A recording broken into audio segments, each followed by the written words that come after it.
কিশোরগঞ্জের ওই চূড়ান্ত বেয়াদব ফজলুর রহমানকে স্পষ্ট করে বললাম, তোর মতো বেয়াদব গত 100 বছরে বাংলাদেশে জন্মায় নাই। তুই স্বাধীনতার পক্ষের না, তুই স্বাধীনতার শত্রু, তুই এদেশের শত্রু বেটা।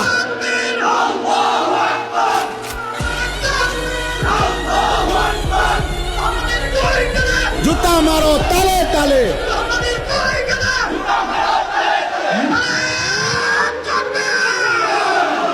কিশোরগঞ্জের ওই বেয়াদব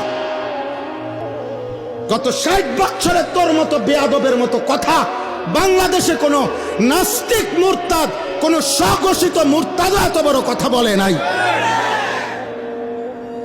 এদেশের মা বোনদেরকে বলছে যে আপনারা আলেমের সন্তান পেটে নিবেন না।